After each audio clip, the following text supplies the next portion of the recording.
Olá pessoa, eu sou Alexandre Magalhães e hoje nós vamos discutir 6 pensadores fundamentais para você arrasar em qualquer redação.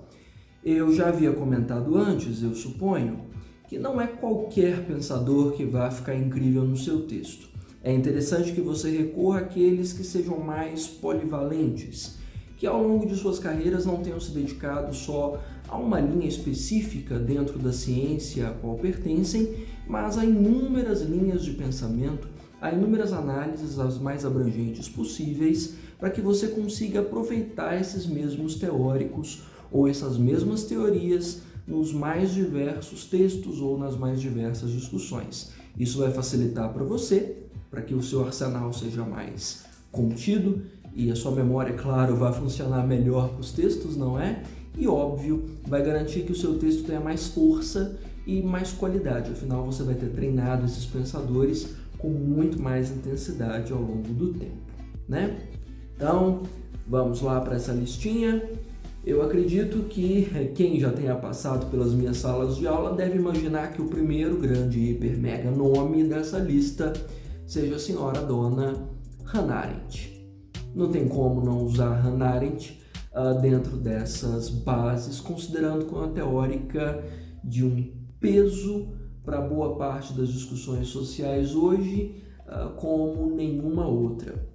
Na verdade, nos últimos anos, Hannah Arendt tem se tornado cada vez mais atual pela pertinência do seu pensamento dentro da evolução da nossa sociedade.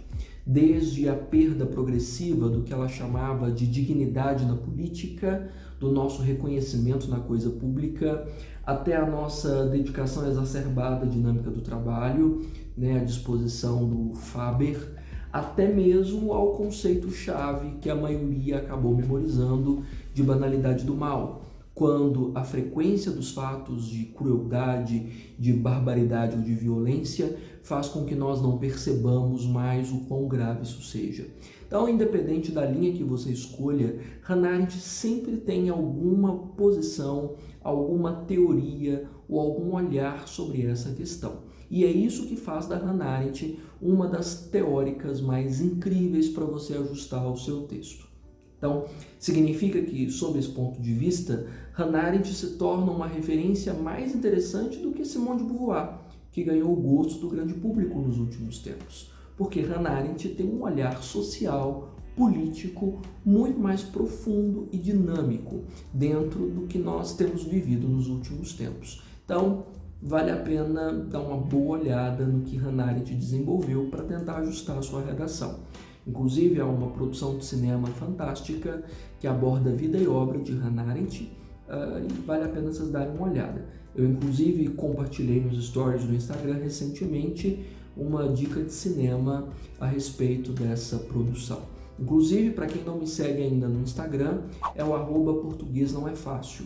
Eu compartilho todos os dias material para os textos, referências e links para que vocês estudem mais e as atualidades mais quentes a respeito da realidade das provas de linguagens e de português principalmente. Bom, além de Dona Hannah Arendt, um dos que ganhou o meu coração, a minha atenção e quase todas as minhas leituras nos últimos tempos é Han Byung-Chul. Han Byung-Chul é um pensador coreano excepcional que tem se dedicado, com boa parte da linha de pensamento dessa época, a atualizar os grandes pensadores. Inclusive, ele traz a abordagem da própria Hannah Arendt dentro da sua obra. Então, isso facilita muito. A obra dele é muito fluida, muito fácil de ler, muito agradável. Em coreano, não em coreano, gente, a tradução, óbvio. E esse material é incrível para você ajustar a todos os textos que você for discutir. O peso da obra dele tem sido tão influente no Ocidente que já houve inclusive provas nos vestibulares e nos concursos que usaram a própria teoria do Han Byung-Chul como base, como tema. Então aconteceu ao longo desse ano 2 ou 3 vezes, se eu não me engano, com provas de peso no país. Então eu diria que Hamblin Shaw é o nome para 2020 e vai ser lembrado como um dos maiores teóricos dessa era. Então vale a pena começar a dar uma olhada por ele. Entre as obras do Hamblin Shaw, eu acredito que a mais interessante para vocês verem é A Sociedade do Cansaço. Na verdade, a editora Vozes fez uma ampla coleção com os principais títulos do Hamblin Shaw. São livros pequenininhos, bastante condensados, baratinho nas livrarias e extremamente acessíveis em termos de leitura mesmo, uma leitura simples, como eu disse. Então compensa muito dar uma olhada. Se vocês quiserem ir cortando pelas beiradas, compensa também ver as entrevistas e o material que está disponível na internet a respeito dele, certo? Então, Hamblin Shaw é tendência, é fashion, é ideal para que seu texto fique cada vez mais atual e forte para boa parte dessas provas, certo? Então, terceiro nome, podemos? Terceiro grande nome para a maior parte dos textos, talvez tenha sido um dos maiores nomes do século XX. Então, se eu estou dizendo que Hamblin Shaw vai marcar o século XXI, significa que Michel Foucault vai marcar, ou já marcou obviamente o século XX. Michel Foucault talvez seja um dos maiores nomes desse período. Até porque Michel Foucault é lembrado em quase todas as direções do pensamento humano. Ele desenvolveu teses a respeito de tudo. Então, é hiper interessante que você dedique aí uns minutinhos dentro da sua grade de estudos a entender quais são as principais linhas, desde o conceito, por exemplo, de microfísica do poder, que explica a organização social em que nós estamos, até, por exemplo, o conceito de panóptico, que ele adapta do Benjamin Bentham e que se torna um dos temas mais recorrentes dentro dessa sociedade que faz apologia à liberdade. Então, seja lá qual for o conceito que você busque de Michel Foucault, sempre vai haver um que se encaixe dentro do seu texto. Inclusive, se vocês acharem conveniente, deixem aí nos comentários, por favor, eu posso fazer um vídeo separado sobre as principais teorias de cada um desses pensadores. O que vocês acham? Posso fazer os principais conceitos de Hannah Arendt, principais conceitos de Hamblin Shaw, principais conceitos de Michel Foucault e dos demais. Vocês aqui me dizem, certo? Bom, quarto e incrível nome para boa parte das redações de vocês é o senhor Zygmunt, completa aí, Zygmunt Bauman. Eu acho que já ficou meio batido, né? Se Hamblin Shaw é novidade para as redações, Zygmunt Bauman é, digamos assim, o nosso arroz com feijão.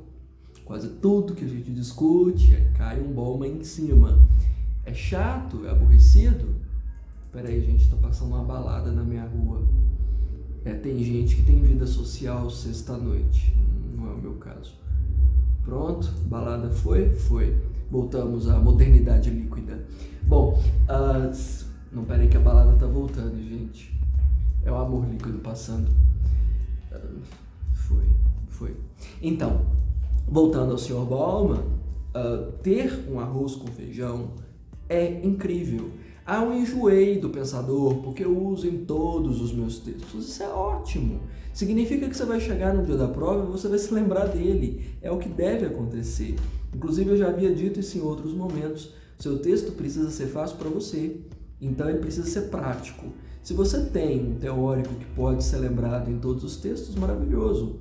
O que torna Bauman mais prático para boa parte dos textos é porque ele se dedicou em boa parte dos seus estudos à análise do espaço virtual, ou à virtualização das nossas relações. Desde esse amor líquido ao qual eu me refiro, vamos dizer, da instabilidade das relações e da forma como elas não são mais calcadas em valores e laços, até mesmo a avatalização, ou seja, a perda progressiva da nossa identidade dentro dessas relações virtualizadas.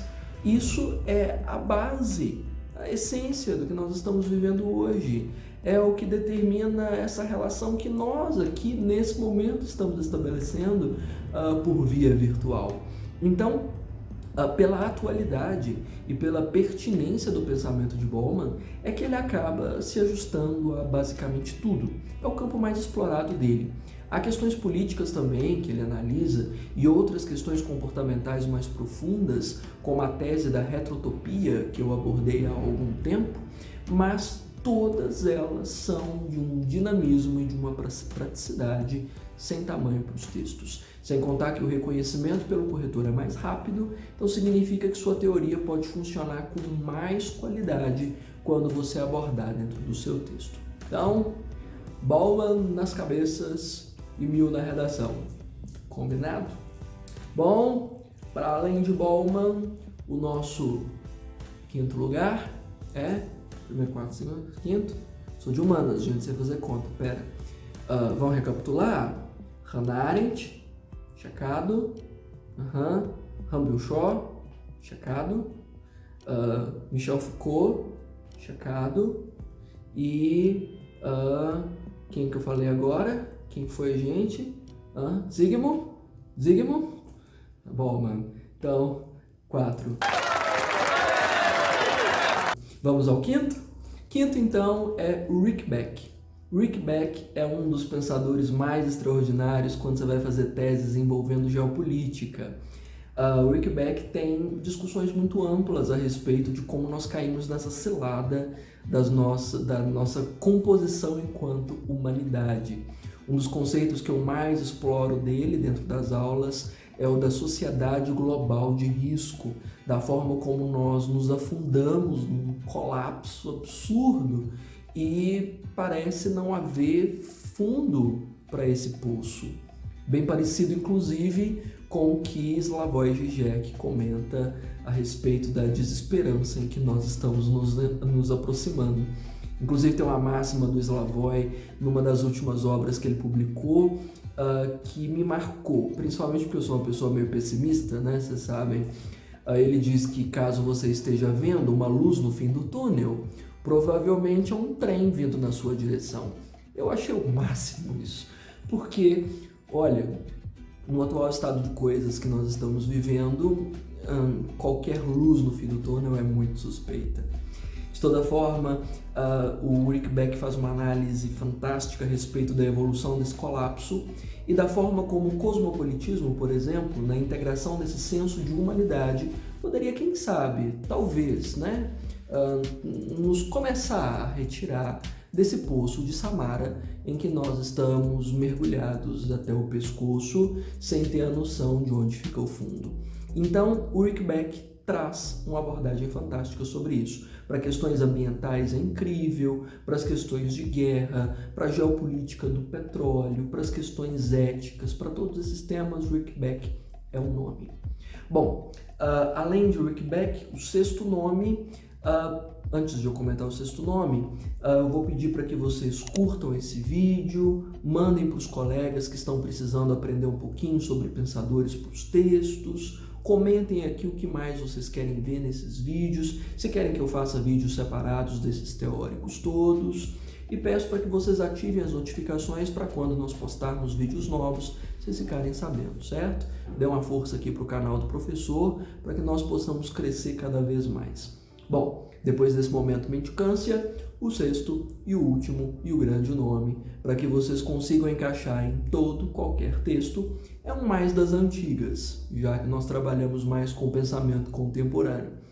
Immanuel Kant é uma das referências mais incríveis para se ajustar às análises contemporâneas dentro das redações.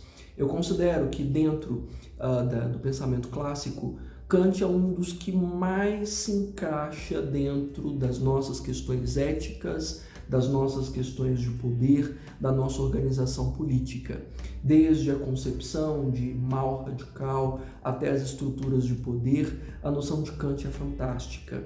E nas questões éticas também, que tem crescido muito dentro dos vestibulares. Então vale a pena dar uma olhada nos conceitos dele, explorar um pouquinho do que é a ética kantiana e das aplicações dentro do nosso cenário e entender por que nós temos tanta dificuldade de nos organizar dentro de um senso de sociedade mais pacífica hoje. Então, Kant é um grande nome para você usar dentro das suas redações. certo? Espero ter ajudado com essas recomendações. Vou esperar os pedidos de vocês aí a respeito de como nós damos sequência para esse debate e em breve tem mais vídeo aí no canal, fique de olho. Grande abraço e até lá. I am on a whole nother level. Girl, he only fucked you over cause you let him. Girl, I guess he didn't know any better.